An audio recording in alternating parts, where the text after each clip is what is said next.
नमस्कार मेरे साथियों, कैसे हैं दोस्तों आप सब। आशा करते हैं कि आप लोग अच्छे होंगे और अपनी आने वाली सभी परीक्षाओं की तैयारी बहुत ही बढ़िया तरीके से कर रहे होंगे। तो मॉक टेस्ट नंबर आज हमारा होगा, अगले जो होने वाला है मॉक टेस्ट नंबर 6 होगा, क्योंकि इससे पहले हमने 5 मॉक टेस्ट करा दिए हैं। और मॉक टेस्ट की जो श्रृंखला है इसको निरंतर बढ़ाया जाएगा, क्योंकि आप सभी को पता है कि आपने जो है और जो इंडियन टाइम्स की तरफ से और उजाला की तरफ से एक इन्फॉर्मेशन आई थी सीयूसेट के रिगार्डिंग। उसमें कहा था कि यूजी में और पीजी में बात करें कि कहाँ सीयूसेट लगेगा, तो सीयूसेट जो है वो यूजी के लिए होगा, पीजी के लिए इस साल नहीं होगा। तो आप सभी के लिए खुशखबरी है और आप सभी पार्ट बी की तैयारी करेंगे जैसे आप कर रहे हैं, उसी में आप निरंतर लगे रहिए। मॉक टेस्ट आपको प्रोवाइड हो रहे हैं, चैप्टर वाइज क्लासेस आपको प्रोवाइड हो रही है हमारे चैनल पर। आप अच्छे से पढ़ाई करेंगे, आपका कोई पार्ट ए नहीं होगा। तो बच्चों के कमेंट आए थे कि भैया पार्ट ए होने वाला है कि नहीं होने वाला, तो पार्ट बी ही रहेगा। आपको कॉमन वही पेपर फिल करना है, उसी को पढ़ना है। और अभी सभी यूनिवर्सिटीज़ का एक एक फॉर्म अलग अलग आएगा। कहने का मतलब जैसे पहले का प्रोसेस था वही होगा। बीएचयू का जब फॉर्म आएगा तो बीएचयू की आपको इन्फॉर्मेशन मिल जाएगी। जेएनयू का जैसे फॉर्म आएगा तो जेएनयू की भी इन्फॉर्मेशन मिलेगी। डीयू का, जेएनयू, बीएचयू सभी का मतलब हर जो अलग अलग फॉर्म भरा जाएगा। पर जब सीसेट हो जाएगा नेक्स्ट ईयर से तो उनका एक ही फॉर्म फिल किया जाएगा सभी यूनिवर्सिटीज़ के लिए। समझ गए। बिल्कुल आशा करते हैं कि आप सभी को इतनी इन्फॉर्मेशन अच्छी लगी होगी और आप सभी ये जान के खुश रहेंगे कि आपका जो पेपर है पार्ट बी होने वाला है, पार्ट ए नहीं होगा। तो बिल्कुल शुरू करते हैं अपना मॉक टेस्ट। और मॉक टेस्ट नंबर 6 होगा 24/2 और 24/1/2022। बिल्कुल ये डेट है। और हमारा ये इंपॉर्टेंट क्वेश्चन पेपर जो होगा ये एमए हिंदी वालों के लिए होगा। बिल्कुल शुरू करते हैं अपना फिर मॉक टेस्ट। मॉक टेस्ट का पहला क्वेश्चन आप सभी की स्क्रीन पर तेजी से लगा हुआ था। आप सभी बताएंगे इसका सही विकल्प क्या होगा। आपका बंटी, रचना की प्रधान समस्या को उजागर करने वाले विकल्प को चुनिए। तो ए राजनीतिक समस्या, मनोवैज्ञानिक समस्या, शिक्षा समस्या या तलाक से जुड़ी समस्या। तो आप सभी को याद रखना है कि आपका बंटी जो रचना है इसमें प्रधान समस्या को उजागर जो किया गया है इसमें तलाक से जुड़ी बाल समस्या। समझ गए। तो ऑप्शन नंबर डी हो जाएगा और आप सभी को इसका विकल्प डी लगाना है। बिल्कुल बढ़ते हैं फिर नेक्स्ट क्वेश्चन की तरफ। क्वेश्चन नंबर दूसरा आप सभी की स्क्रीन पे है और आप सभी इसका सही विकल्प लगाएंगे। तो क्वेश्चन आपका दूसरा, हिंदी पत्रिका कदामनी के संस्थापक कौन हैं। ए राजेंद्र अवस्थी, राजेंद्र यादव, रमेश बख्शी या इन तीनों में से कोई नहीं। तो हिंदी कदाम्बनी जो है पत्रिका, उसके संस्थापक आपको पूछे गए, संपादक कौन है। तो यहाँ पर हमारा करेक्ट आंसर जाएगा ऑप्शन नंबर ए पे जाएगा, राजेंद्र अवस्थी। बिल्कुल ऑप्शन नंबर ए। क्वेश्चन नंबर तीसरा आप सभी की स्क्रीन पे आ चुका है और आप सभी इसका सही विकल्प लगाएंगे। दिनकर किस रस के कवि माने जाते हैं। तो आपको बताना है, ए ऑप्शन है आपका रौद्र रस, बी करुण रस या सी वीर रस या डी श्रृंगार रस। तो ऑप्शन इसमें क्या होगा आप सभी बताएंगे। दिनकर किस रस के कवि माने जाते हैं, तो बिल्कुल ऑप्शन नंबर सी पे लगाएंगे और इसे लॉक कर देंगे। बिल्कुल ऑप्शन नंबर बी आपका, ऑप्शन नंबर सी वीर रस, ऑप्शन नंबर सी वीर रस, ऑप्शन नंबर सी। तो दिनकर हैं किस कवि के, किस रस के कवि माने जाते हैं, तो ऑप्शन नंबर सी हो जाएगा, ऑप्शन नंबर सी बिल्कुल करेक्ट आंसर। क्वेश्चन नंबर चौथा आप सभी की स्क्रीन पर आ चुका है और यहाँ आपको बताना है, निम्नलिखित में से कौन सा उपन्यास जैनेन्द्र का नहीं है। तो जैनेन्द्र द्वारा रचित है, रचित दोस्तों रचित पूछा गया, तो इसके अंदर सही विकल्प बताइए इसमें क्या होगा। तो जैनेन्द्र जी ने ऐसा कौन सा उपन्यास है जो रचित है। तो आप सभी देखेंगे इसके अंदर जो हम ऑप्शन आपको बताएंगे, बिल्कुल पुनर्वास, सेवा सदन, परख, इनमें से ये सभी पुनर्वास, सेवा सदन या परख, ये तीनों के तीनों जैनेन्द्र के हैं। तो उपन्यास आपको ये याद रखना, देखिए परख हो गया, सेवा सदन हो गया और पुनर्वास हो गया, ये सभी एक प्रकार के इसी क्वेश्चन में दो क्वेश्चन बना दिए। तो चौथा आपका पहला तो चौथा जो क्वेश्चन है इसमें पूछा कि कौन सा उपन्यास जैनेन्द्र का है, और दूसरा आपको देखना कि पुनर्वास, सेवा सदन, परख, ये सभी एक प्रकार के उपन्यास है। क्योंकि दिल्ली विश्वविद्यालय में आपको एक क्वेश्चन आ जाते हैं याले कि ये जो है पूछा गया कि पुनर्वास आखिर है क्या, निबंध, उपन्यास, कहानी। तो आपको क्या रखना है, उपन्यास। तो ऐसे याद करने ये क्वेश्चन इंपॉर्टेंट होते हैं आप सभी के लिहाज से, एग्जाम के लिहाज से। तो जैनेन्द्र द्वारा रचित उपन्यास कौन सा है आपको बताना है। तो ऑप्शन नंबर सी लगाएंगे, परख। बिल्कुल ऑप्शन नंबर सी हो जाएगा एकदम ठीक आंसर इसका। क्वेश्चन नंबर पांचवा आप सभी की स्क्रीन पर यहाँ पूछा गया है कि हिंदी गद्य का जन्मदाता किसको माना जाता है। हिंदी गद्य जो है उसका जन्मदाता किसको माना जाता है। Option number A Pratap Narayan Mishra, Mahavir Prasad Dwivedi, Bharatendu Harishchandra या बाल कृष्ण भट्ट। तो हिंदी गद्य का जन्मदाता जो माना जाता है वो भारतेंदु हरिश्चंद्र को माना जाता है। तो इस हिसाब से हमारा ऑप्शन नंबर सी करेक्ट होगा। तो बढ़ते हैं नेक्स्ट क्वेश्चन की तरफ।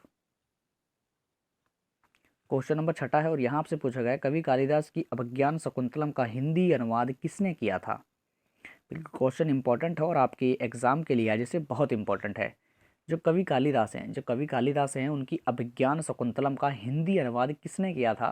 तो ऑप्शन आपके दिए हुए हैं सदा सुखलाल, गोस्वामी विठलनाथ, राजा शिव प्रसाद सितारे हिंद या राजा लक्ष्मण सिंह। तो बिल्कुल जो अभिज्ञान शकुंतलम का हिंदी अनुवाद है राजा लक्ष्मण सिंह ने किया था। तो ऑप्शन इस हिसाब से हमारा ऑप्शन नंबर डी इसका सही विकल्प होने वाला है। क्वेश्चन नंबर 7वां आप सभी की स्क्रीन पर लग चुका है और यहाँ आपसे पूछा गया है कि किस काल को स्वर्ण काल जो है गोल्डन पीरियड को कहा जाता है, किसको कहा जाता है? रीति काल को, भक्ति काल को, आधुनिक काल को या आधुनिक काल को या आदि काल को। देखिए इंपॉर्टेंट इसमें यह है कि आपको बताना है जो स्वर्ण काल है वो किसको कहा जाता है, मतलब ऐसा कौन सा नाम है उसका। तो बिल्कुल ऑप्शन नंबर बी होगा इस हिसाब से हमारा भक्ति काल को स्वर्ण युग कहा जाता है। ऑप्शन नंबर बी सही विकल्प होने वाला है। क्वेश्चन नंबर 8वां है आप सभी की स्क्रीन पर। यहाँ पूछा गया कि कामायनी किस प्रकार का ग्रंथ है? कामायनी जो है वो किस प्रकार का ग्रंथ है? खंड काव्य, मुक्त काव्य, महाकाव्य या चंपू काव्य। देखिए जो कामायनी है किस प्रकार का ग्रंथ पूछा जाता है तो यहाँ पे आपको याद रखना है जो कामायनी है ऑप्शन नंबर सी होगा इसके अंदर, महाकाव्य। बिल्कुल बढ़ते हैं फिर नेक्स्ट क्वेश्चन की तरफ। क्वेश्चन नंबर 9 आप सभी की स्क्रीन पे है। यहाँ पूछा गया कि गागर में सागर भरने का कार्य किस कवि ने किया? बिल्कुल तो ऑप्शन है आपका ए बिहारी, बी रस खान, सी घनानंद या डी सूरदास। तो गागर में सागर भरने का जो कार्य है वो बिहारी जी ने शुरू करा था। बिल्कुल ऑप्शन नंबर ए मानेंगे इसका सही विकल्प। क्वेश्चन नंबर 10वां है और आपके इसका ऑप्शन जो है नीचे दिए गए। हम क्वेश्चन पहले पढ़ेंगे। महाभोज रचना की प्रधान समस्या को उजागर करने वाले विकल्प को चुनिए। तो बिल्कुल महाभोज जो है उसकी रचना को जो प्रधान समस्या को उजागर करने वाले जो विकल्प हैं हम उसको देखेंगे और ऑप्शन आप सभी के सामने आ चुके हैं। भ्रष्टाचार, नारी समस्या, राजनीतिक समस्या और मनोवैज्ञानिक समस्या। तो महाभोज जो था उसके अंदर बिल्कुल राजनीतिक समस्याओं का चिंतन किया गया था, तो राजनीतिक समस्याओं को उजागर किया था। तो बिल्कुल इस हिसाब से जो हमारा ऑप्शन होगा ऑप्शन नंबर बी होगा। बिल्कुल तो नेक्स्ट क्वेश्चन देखते हैं फिर। क्वेश्चन नंबर 11वां। यहाँ पूछा गया आपसे कि किस विधा की रचना, जैसे आपको मैंने ऊपर एक क्वेश्चन में जिक्र किया था वही क्वेश्चन यहाँ पर आया है। तो ऐसे क्वेश्चन दिल्ली विश्वविद्यालय में अक्सर देखने को मिलते हैं। 3 से 4 क्वेश्चन ऐसे आ जाते हैं जिसमें कि विधा रिलेटेड क्वेश्चन आते हैं। तो बिल्कुल इसलिए मैंने इन क्वेश्चनों को रखा है और ये आपके बहुत ज़्यादा इंपॉर्टेंट क्वेश्चंस होते हैं जो कि एग्जाम के लिए एज से इंपॉर्टेंट हैं। तो वापसी किस विधा की रचना है बताइए? वापसी जो है किस विधा की रचना है? आत्मा है, वो आत्मकथा है, कहानी है, संस्मरण है या हमारा निबंध या यात्रा वृतांत। तो कुछ भी ले सकते हैं।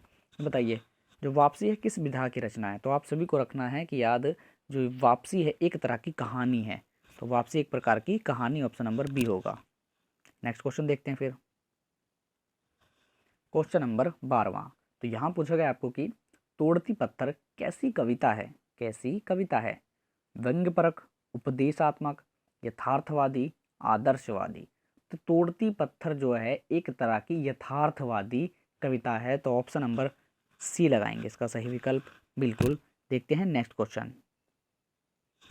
बिल्कुल 13वां क्वेश्चन आप सभी की स्क्रीन पे आ चुका है। दोस्तों आपको अच्छे से तैयारी करनी पड़ेगी। अब जो है आपका एकदम समय चल रहा है आपको तैयारी करने के लिए, क्योंकि विभिन्न यूनिवर्सिटीज़ ने जो है यहाँ पे बोल दिया है कि पीजी में आपका जो है अब सीशेट नहीं होगा, अगले साल से होगा 2023-24 के सत्र के लिए। तो अच्छे से तैयारी करिए, प्रॉपर मॉक टेस्ट करिए। छठा मॉक टेस्ट आज ये होने जा रहा है। इससे 5 मॉक टेस्ट पहले हमने करा दिए हैं। प्रॉपर मॉक टेस्ट करिए। आपको हिंदी साहित्य 2.0 जहाँ एक क्लास मिल रही है यहाँ पे भी आपको मॉक टेस्ट पूरे प्रोवाइड होंगे।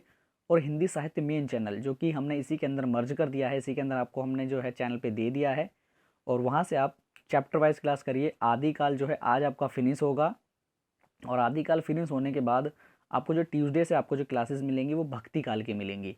तो भक्ति काल शुरू होने जा रहा है, तो आप सभी ज्वाइन जरूर हैं इंपॉर्टेंट क्वेश्चंस करने के लिए। मिक्स क्वेश्चन आपको यहाँ पे 9 बजे मिलेंगे, रात के 9 बजे आपको चैप्टर वाइज मिलेगा। तो यार एकदम बेहतरीन तरीके से तैयारी हो रही है और फ्री क्लासेस आपको प्रोवाइड हो रही है, इंपॉर्टेंट क्वेश्चन प्रोवाइड हो रहे हैं। क्योंकि देखिए आप सभी को अगर अच्छे क्वेश्चंस नहीं मिल पाएंगे तो आपका सिलेक्शन नहीं हो पाएगा। तो अच्छे क्वेश्चंस करने हैं हमें। और आप सभी को मैं ये बार बार कहता हूँ, अगर यार किसी को अच्छे से अगर अपना एडमिशन लेना है ना, बस मेरी एक बात सुन लेना, जिसको एडमिशन लेना है वो केवल जितने मैं क्वेश्चंस आपको बताऊं वो जो मैं क्वेश्चन आपको बताऊँ वो तो आपको करने ही करने हैं, क्योंकि अगर एक जो स्टूडेंट है अगर वो एक एग्ज़ाम से जो इस एग्ज़ाम से गुजरा हुआ है तो वो आपको बताएगा कि भाई ये क्वेश्चन तैयारी करो, ये क्वेश्चन करा करो, ये क्वेश्चनों में ज़्यादा टाइम मत देना, ये क्वेश्चन करना। तो जो जिस चीज़ से गुजरा हुआ है वो उसे आपको अच्छे से बताएगा, क्योंकि मेरा खुद दिल्ली यूनिवर्सिटी में एग्ज़ाम क्रैक है और मैं मतलब मास्टर्स भी मैंने की हुई है, तो मेरे को सब पता है उसमें क्या इन्फॉर्मेशन है। बाकी मैं तैयारी भी कराता हूँ बच्चों की, और सही से तैयारी कराई है, क्योंकि बच्चों के एडमिशन हुए हैं, समझ गए। तो बिल्कुल वो सब बातें जो बाद की बातें हैं, पर आपको करना क्या है, प्रॉपर क्लासेस लेनी, प्रॉपर मॉक टेस्ट करने हैं, और लास्ट ईयर के मॉक टेस्ट जरूर करा करिए। मैंने आपको बताया है 94 वीडियोस पड़ी हूँ, अपडेट कर दी है मैंने। अपडेट करने का मतलब ये कि उसको मैंने जितनी भी काटनी पीटी थी वीडियो जो हटानी थी उसमें से जो एक्स्ट्रा ऐड थी वो कर दी हैं। तो इंपॉर्टेंट जितनी भी वीडियो हैं, प्रॉपर मॉक टेस्ट जो आपको मिले हैं लास्ट ईयर के करिए। 3 से 4 हज़ार क्वेश्चन है जो इसके अंदर बच्चों के क्वेश्चन आते हैं ना कमेंट बॉक्स में कि भैया हमारे 8 सही हुए, 10 सही हुए, 15 सही हुए। एक बार उन 3 से 4 हज़ार क्वेश्चन को कर लो। यहाँ मॉक टेस्ट देने आओगे पूरे के पूरे क्वेश्चन ना कर जाओ तो बात है, समझ गए। बस आपको मेहनत करनी पड़ेगी यार, मेहनत नहीं करोगे तो मैं भी कुछ नहीं कर सकता। मैं भी प्रॉपर वीडियो डालता रहूँगा, प्रॉपर मॉक टेस्ट प्रोवाइड करूँगा। अगर आपसे खुद तैयारी नहीं करोगे तो इसमें मेरी कोई गलती नहीं होगी। फिर बाद में कहोगे भैया हमारा जेएनयू नहीं निकला, डीयू में नहीं निकला, बीएचयू नहीं निकला। तो जो भी मेरा भाई बहन ये वीडियो देखता है, प्रॉपर जो है मेरी गाइडलाइंस लेता है जैसे कि मैं बताता हूँ, तो अच्छे से तैयारी कर लोगे तो एग्ज़ाम निकल जाएगा और एक अच्छी यूनिवर्सिटी मिल जाएगी, समझ गए, जो भी आपकी ड्रीम यूनिवर्सिटी होगी। तो इसलिए पढ़ाई अच्छे से करो। जैसे आपको इन्फॉर्मेशन मिलती है, आपको गाइडेंस देने के लिए मैं यहाँ पर बैठा हूँ, सभी इन्फॉर्मेशन दूंगा, सभी यूनिवर्सिटीज़ की प्रॉपर आपके एडमिशन तक, बिल्कुल। तो शुरू करते हैं। 13वां क्वेश्चन आपसे भी की स्क्रीन पर इतनी देर से लगा हुआ था कि विद्यापति की जो पदावली है उसकी क्या भाषा है, इतनी देर से आपके लगा हुआ था एक स्क्रीन पर। तो आप सभी बताएंगे इसमें सही विकल्प क्या होगा। तो ऑप्शन नंबर ए हो जाएगा मैथिली। क्वेश्चन नंबर 14 है आप सभी की स्क्रीन पर, और यहाँ पूछा गया आपको कि बिहारी किस राजा के कवि थे। बिहारी किस राजा के दरबारी कवि थे। तो महाराणा के थे, शिवाजी के थे, जयसिंह के से जयसिंह के थे या तेज सिंह। तो ऑप्शन सही बताएंगे, और ऑप्शन का सही विकल्प जो हम लगाएंगे जयसिंह पे लगाएंगे। बिहारी किस राजा के दरबारी कवि थे, याद रखना है जयसिंह के, बिल्कुल। क्वेश्चन नंबर 15 यहाँ पूछा गया कि राग दरबारी उपन्यास के रचयिता कौन है। तो बताइए, क्वेश्चन 2 मिलेंगे इसके अंदर। आपको पूछा जा सकता है कि राग दरबारी किस विधा की रचना है। आपको याद रखना है राग दरबारी एक प्रकार का उपन्यास है, और दूसरा बताना है कि उपन्यास आखिर है किसका। तो बताइए, राग दरबारी जो है हमारा किसका उपन्यास है। बिल्कुल, ऑप्शन नंबर सी हो जाएगा श्रीलाल शुक्ल। तो याद रखना है ऑप्शन नंबर बी हो जाएगा, राग दरबारी किसका है, Shrilal Shukla, option number C. Next question देखते हैं फिर। क्वेश्चन नंबर 16 है, और यहाँ पे आपको 2 क्वेश्चन पकड़ने हैं। तो पहला क्वेश्चन पकड़ेंगे, पूस की रात आखिर किस विधा की रचना है। तो एक प्रकार की कहानी है। क्वेश्चन नंबर यही हमारा 1 हो गया, और पूछा है रचनाकार कौन है। तो पूस की रात आप सभी को याद होनी चाहिए, बहुत इंपॉर्टेंट है, प्रेमचंद्र, ऑप्शन नंबर ए हो जाएगा। और दूसरा क्वेश्चन यहाँ पे हमारा कंप्लीट। तो ऐसे याद करने हैं आपने क्वेश्चन, और ट्रिक लगानी है, ट्रिक लगा के आपको जो भी क्वेश्चन हैं करने हैं, समझ गए, बिल्कुल। तो नेक्स्ट क्वेश्चन देखते हैं फिर। क्वेश्चन नंबर 17, और यहाँ पे आपको कथन दिया गया है। आपको कथन देखना और बताना है किसका कथन है। बेर क्रोध अचार्या मुरब्बा है, बताइए क्या है इसका आंसर।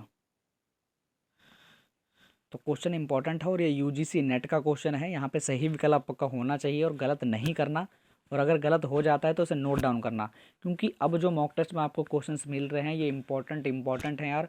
बस अच्छे से तैयारी करोगे एग्ज़ाम निकल जाएगा, कहने की गारंटी मेरी है।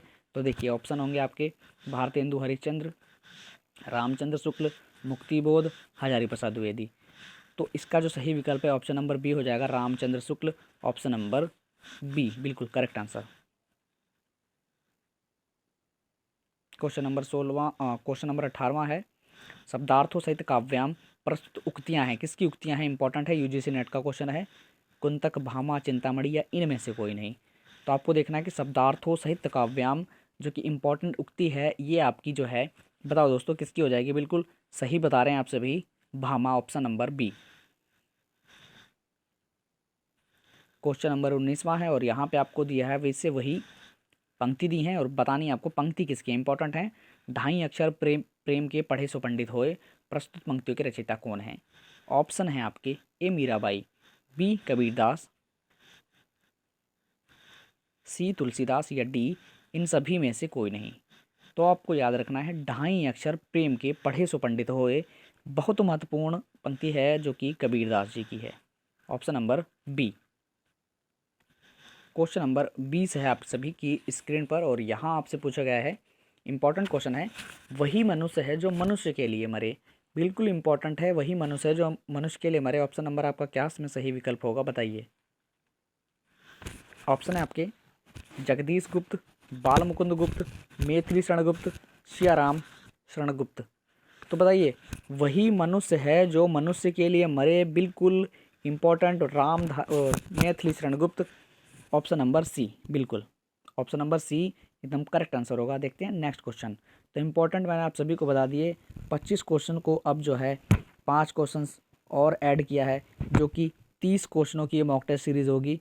और 30 में से फाइनल आपका जो है, आपके नंबर हम पूछेंगे कमेंट बॉक्स में। और 30 क्वेश्चन जो होंगे पूरे 30 में से आपको मैं एक क्वेश्चन लास्ट में दूंगा, जो कि आपसे मैं क्वेश्चन पूछूंगा। बिल्कुल प्रॉपर मॉक टेस्ट करने हैं, प्रॉपर क्लासेस करनी है। तो नेक्स्ट क्वेश्चन देखते हैं फिर। क्वेश्चन नंबर 21वां है और बचे हैं आपके 9 क्वेश्चंस इसको लगा के। तो इम्पोर्टेंट है आपका, बताइए इनमें से कौन सा भक्ति काल का कवि नहीं है। तो नहीं बताना है इसके अंदर कौन नहीं होगा। ऑप्शन है आप सभी के सामने और आप सभी इसका सही विकल्प बताएंगे। ऑप्शन आप नाभादास, रसखान, नंददास या अमीर खुसरो। तो देखना है आपको कि भक्ति काल में कौन सा कवि नहीं है पूछा गया। तो बिल्कुल हम सबसे पहले देखेंगे इसमें कौन कौन कवि है। तो नंददास जी हैं, रसखान जी हैं, नाभादास जी हैं। तो ऑप्शन ए ही होगा आपका, एक आंसर होगा याला। ऑप्शन नंबर डी होगा, अमीर खुसरो जो है भक्ति काल के कवि नहीं है। बिल्कुल इंपॉर्टेंट था। नेक्स्ट क्वेश्चन देखते हैं फिर। क्वेश्चन नंबर 22 है आप सभी की स्क्रीन पर। प्रस्तुत पंक्तियाँ दी हुई हैं, आपको बताना है पंक्तियाँ किसकी हैं। ले चल मुझे बुलावा देकर मेरे नाविक धीरे धीरे, प्रस्तुत पंक्तियाँ की रचयिता कौन है। ए राम नरेश त्रिपाठी, नरेश जी, जयशंकर प्रसाद जी या सूर्यकांत त्रिपाठी निराला जी। तो बताइए इसके अंदर सही विकल्प क्या होगा हमारा 22 का। तो आशा करते हैं आप सभी इसका सही विकल्प लगाए होंगे। राम नरेश त्रिपाठी जी पे लगाइए, ऑप्शन नंबर ए बिल्कुल सही विकल्प जाने वाला है। तो नेक्स्ट क्वेश्चन देखते हैं फिर आखिर क्या होगा हमारा 23वां क्वेश्चन। क्वेश्चन नंबर 23वां आप सभी की स्क्रीन पर आ चुका है। सही विकल्प बताइए। वीरों का कैसा हो वसंत, वीरों का कैसा हो वसंत। बताइए, इंपॉर्टेंट है, आप सभी के सामने आ रखा है और इसका सही विकल्प आप सभी बताएंगे। तो वीरों का कैसा हो वसंत, ये एक इम्पॉर्टेंट है और आप सभी को याद रखना है कि एक प्रकार की कविता है। समझ गए, जो कि किसकी है आप सभी को बताना है। इसमें ऑप्शन में आपको बताता हूँ। ए केदारनाथ सिंह, बी सुभद्रा कुमारी चौहान, सी धर्मवीर भारती या डी इनमें से कोई नहीं। तो वीरों का कैसा हो वसंत, तो इसके अंदर ऑप्शन नंबर बी होगा, सुभद्रा कुमारी चौहान। बिल्कुल option number B. Next question देखते हैं फिर। क्वेश्चन नंबर 24वां है और इसको ध्यानपूर्वक करना, मैंने बोल दिया है ध्यानपूर्वक करना। क्वेश्चन को थोड़ा सा ध्यान से पढ़ना और सही विकल्प देखना आखिर है कि नहीं है। क्वेश्चन मैंने बोल दिया है, बाकी आप समझ सकते हैं जो मैं कहने जा रहा हूँ। आत्मनिर्भरता निबंध के रचनाकार कौन हैं। 4 ऑप्शन दिए गए हैं, चारों में से सही विकल्प है कि नहीं है, क्या होने वाला है बताइए। ऑप्शन नंबर डी भी दे देता हूँ मैं आपको, ऑप्शन नंबर ई हो जाएगा हमारा, इनमें से कोई नहीं। तो बताइए 24वें का क्या होगा। इसलिए ऐसा मैंने क्वेश्चन रखा है कि आपकी मैं कितना देखता हूँ कि आप क्वेश्चंस लगाते हैं, इन चारों में से देख के लगा देते हैं कि कुछ समझते भी हैं कि हाँ मतलब क्या कहना चाहते हैं। तो आत्मनिर्भरता जो है ये एक निबंध है, आपको पहला क्वेश्चन यहाँ मिलेगा। और आपको देखना है कि आखिर किसका है, किसका है, बिल्कुल बताइए किसका है। माखनलाल चतुर्वेदी, मोहनलाल द्विवेदी, हजारी प्रसाद द्विवेदी या महावीर प्रसाद द्विवेदी। तो आत्मनिर्भरता जो है इन चारों में से किसी का भी नहीं है, आपको याद रखना है। आत्मनिर्भरता जो निबंध है वो इनमें से किसी का भी नहीं है। ऑप्शन नंबर ई हो जाएगा। ई है तो उसका सही विकल्प क्या होगा, क्या मतलब है किसका ये आत्मनिर्भरता, आपको जानना भी है। तो बाल कृष्ण भट्ट याद रखेंगे। आत्मनिर्भरता जो निबंध है किसका है, बाल कृष्ण भट्ट जी का है। और यहाँ पे जो है चारों ऑप्शन यहाँ पे हमारे रॉन्ग होते हैं। जिसने भी ये ऑप्शन बताए इनमें चारों में से सारे गलत हैं। और जिसने ठीक बताया बालकृष्ण भट्ट, बिल्कुल एकदम ठीक विकल्प होगा। बिल्कुल आप सभी ने अच्छे से तैयारी करी हुई है। क्वेश्चन नंबर 25वां है। यहाँ से पूछा है कि बिहारी ने अधिकतर क्या लिखे हैं यहाँ पर। बताइए, पद लिखे हैं, दोहे लिखे हैं, चौपाई लिखी हैं, कविता लिखी हैं। तो देखिए बिहारी जी जो हैं उन्होंने सबसे अधिक यहाँ पर दोहे लिखे गए हैं। समझ गए, बिहारी जी के द्वारा। तो ये याद रखना है, जो बिहारी जी हैं उन्होंने अधिकतर लिखे क्या हैं। तो इंपॉर्टेंट क्वेश्चन था, इसको ऐड किया गया इसके आपकी प्रश्न श्रृंखला में। ऑप्शन नंबर बी पे लगाएंगे, दोहे पे इसका सही विकल्प हो जाएगा। नेक्स्ट क्वेश्चन 26वां। क्वेश्चन नंबर 26वां है और यहाँ आपसे पूछा गया है कि यहाँ पर निम्नलिखित में से कौन सा प्रबंध काव्य है? प्रबंध काव्य आपको बताना है, इनमें से जो है प्रबंध काव्य कौन सा है, बिल्कुल देखिए और सही विकल्प बताने का प्रयास करिए। तो आशा करते हैं आप सभी इसका सही विकल्प बताएंगे। ए रामचरितमानस, बी आंसू, या बिहारी रत्नाकर, या डी इनमें से कोई नहीं। तो प्रबंध काव्य आपको याद रखना है, ऑप्शन नंबर ए हो जाएगा हमारा रामचरितमानस, जिसने भी बताया है option number B, option number A Ramcharitmanas. Next question देखिए फिर 27वां क्वेश्चन। दोस्तों बिल्कुल अच्छे से तैयारी करिए, 3 क्वेश्चन इसमें रह रहे हैं आपके और पूरा मॉक टेस्ट ये छठा कंप्लीट हो जाएगा। कम कहने का मतलब ये है दोस्तों, हाँ एक इन्फॉर्मेशन आप सभी के लिए, अभी जो है कल आपके शाम के समय में जो यूपी टेट का एग्ज़ाम है, यूपी टेट का एग्ज़ाम है, और वहाँ पर जो है आपका मैंने मॉक टेस्ट में क्वेश्चन कराया था 12 बरस लोग कुकुर जुवें, समझ गए, कुकुर जीवें। और ये इंपॉर्टेंट क्वेश्चन जो है आपको यूपी टेट जो कल एग्ज़ाम हुआ है यूपी टेट का, और रविवार को 23 जनवरी 2022 को, और वहाँ पे ये क्वेश्चंस आया था।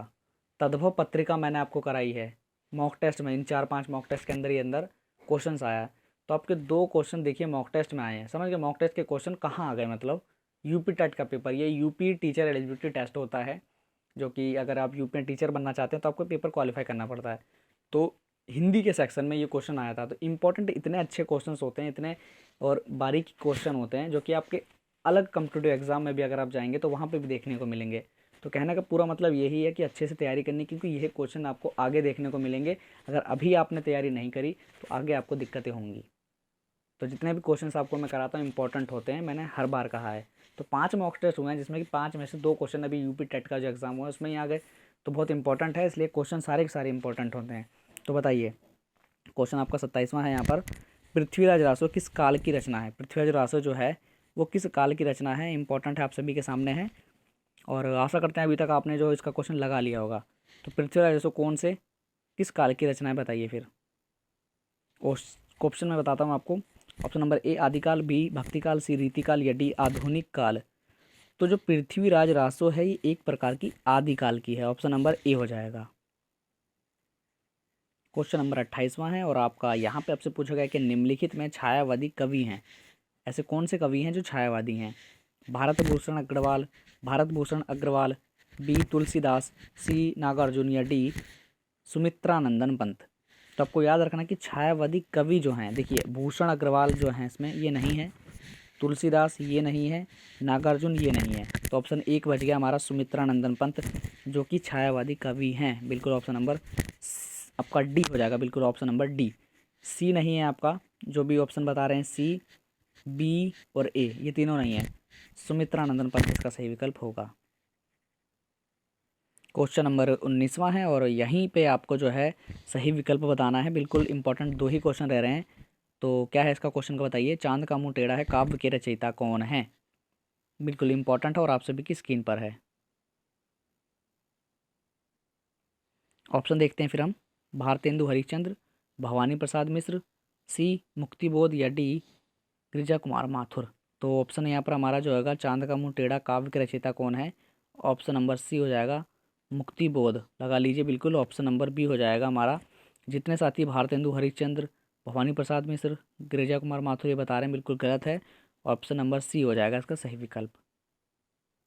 तो आपका जो लास्ट क्वेश्चन है आज का, 30 क्वेश्चन कंप्लीट हुए मॉक टेस्ट के, मॉक टेस्ट नंबर 6 के, जो कि आपका 24/1/2022 को हुआ है। इसको नोट डाउन करेंगे, इसको लिखेंगे, और टेलीग्राम चैनल पे इसकी पीडीएफ पाने के लिए टेलीग्राम चैनल पे ज्वाइन होंगे। प्रॉपर वीडियो को सब्सक्राइब करके बेल आइकन कॉल पर प्रेस रखना, जो भी इन्फॉर्मेशन आएगी सभी यूनिवर्सिटीज़ की और आपकी जो क्लासेस की आपको मिल सके। तो आपका जो 30वां क्वेश्चन है आप सभी के सामने दोहरा देता हूँ। संसद से लेकर संसद से सड़क तक जो काल है, रचना के जो रचनाकार ये कौन है बताइए, संसद से सड़क तक। तो इम्पोर्टेंट इसमें है, और आपको ये कमेंट बॉक्स में इसका आंसर बताना है। मैं आपको बता दूँ ये एक प्रकार का काव्य है, समझ गए। संसद से सड़क तक एक प्रकार का काव्य है, जो किसके रचनाकार कौन है, श्रीकांत वर्मा जी, सुदामा पांडे धूमिल जी, या रघुवीर सहाय जी, या डी इनमें से कोई नहीं। तो इम्पोर्टेंट है और क्वेश्चंस आया हुआ है ये अध्यापक भर्ती परीक्षा 2003 में, समझ गए, ये क्वेश्चन था वहाँ का। तो अध्यापक भर्ती परीक्षा 2003, संसद से सड़क तक काव्य के रचनाकार कौन है, तो बताइए इसका कमेंट बॉक्स में आंसर, और 30 में से क्या स्कोर रहा वो बताइए। और स्कोर अगर आपका कम आता है तो घबराइए मत, अभी आपका जो है शुरू कर रहे हैं आप, समझ गए। शुरू कर रहे हैं और अच्छे और करने के लिए और अच्छा प्रदर्शन करने के लिए मॉक टेस्ट में और अपने एंट्रेंस में जो मैंने इस साल के पिछले साल के क्वेश्चंस कराए हैं 3 से 4 हज़ार क्वेश्चंस मैंने आपको कंप्लीट कराए हैं। उन सभी प्रॉपर क्वेश्चंस को याद कर लीजिए, नोट डाउन कर लीजिए। एक बार उसे कहते हैं मतलब बिल्कुल घोर घोर के पी जाइए, क्योंकि अगर वो एक मतलब देसी भाषा आपको कहूँ मैं, पढ़ाई करनी है, नंबर लाना है तो बस जी जान से मेहनत करेंगे तभी नंबर आएगा। क्योंकि 39 सीटें हैं जेएनयू में, हर किसी को जेएनयू में सीट नहीं मिल पाती। बढ़िया पढ़ाई करी होगी आपने तो ही आपको सिलेक्शन मिलेगा। अगर आपने जरा सी भी जो है माइनस वो भी कर दी ना अपने अंदर की कि मतलब जो पढ़ाई नहीं करी, तो भी आपको दिक्कत हो जाएगी। क्योंकि 39 सीटें हैं, 39 सीटों में बहुत कंपटीशन होने वाला है। अच्छे से तैयारी करना, आपको पूरी जो है गाइडेंस दी जाएंगी, आपको दी जाएंगी यहाँ पर कैसे आपको तैयारी करनी है। प्रॉपर मॉक टेस्ट मिलते रहेंगे, क्वेश्चंस का लेवल हाई होता रहेगा। अभी जो क्वेश्चंस आ रहे हैं बहुत मतलब लो लेवल के क्वेश्चंस हैं। 30 क्वेश्चंस होते हैं तो 30 में से मैं आपको कम से कम जो स्कोर देता हूँ मैं 20 प्लस का स्कोर देता हूँ। जिसके 20 प्लस तक बन रहे हैं बिल्कुल ठीक स्कोर है, वो तैयारी करेगा, आराम दबा के अपनी आराम से करेगा। और जितने भी 20 से कम वाले बन रहे हैं तो आपको सबसे पहले जो मॉक टेस्ट मैंने लास्ट ईयर के कराए हैं उन सभी को पढ़ो अच्छे से। 3 से 4 हज़ार क्वेश्चन मिल जाएंगे तो उनको कर लोगे तो कहीं जब अगला मैं मॉक टेस्ट दूंगा, क्योंकि अभी मैं जब मॉक टेस्ट डालने वाला हूँ जो आपके मतलब ये जनवरी माह चल रहा है, तो आपके जो एग्ज़ाम होंगे आपको बता दूँ मैं सितंबर तक होंगे। तो सितंबर तक जब भी अगर सितंबर जब आपके एग्ज़ाम होंगे तब जो मैं आपको मॉक टेस्ट प्रोवाइड कराऊंगा बहुत इंपॉर्टेंट होंगे आपके वो। तो उनको फेस करने के लिए आपको जो है पिछले मॉक टेस्ट करने पड़ेंगे, क्योंकि इंपॉर्टेंट क्वेश्चंस होंगे, याद नहीं हो पाएंगे तो दिक्कत बनी रहेगी। तो अच्छे से पढ़ाई करना और लास्ट ईयर के मॉक टेस्ट करने हैं, समझ गए। तो चैनल पे जाके देखना, वो मेन चैनल पे आपको मिल जाएंगे, या इस हिंदी साइड 2.0 की प्लेलिस्ट में मैंने उसको ऐड कर दिया है। प्लेलिस्ट में जाओ, प्रॉपर मॉक टेस्ट करो, सभी मॉक टेस्ट आपको यहीं पे मिल जाएंगे हिंदी साइड 2.0 पे ही। बिल्कुल। आज की वीडियो को यहीं पे एंड करते हैं। आशा करते हैं ये वीडियो आप सभी को अच्छी लगेगी, तो वीडियो को लाइक जरूर कर दें, चैनल को सब्सक्राइब करके टेलीग्राम चैनल पर जुड़ जाना। कोई कमेंट हो कमेंट कर देना। 30 का आंसर आपसे पूछना चाहता हूँ मैं, क्या इसका आंसर होगा और 30 में से क्या आपका स्कोर है वो आप कमेंट बॉक्स में ज़रूर बताएं। बिल्कुल, आज की वीडियो को यहीं पे एंड करते हैं। जय हिंद, जय भारत।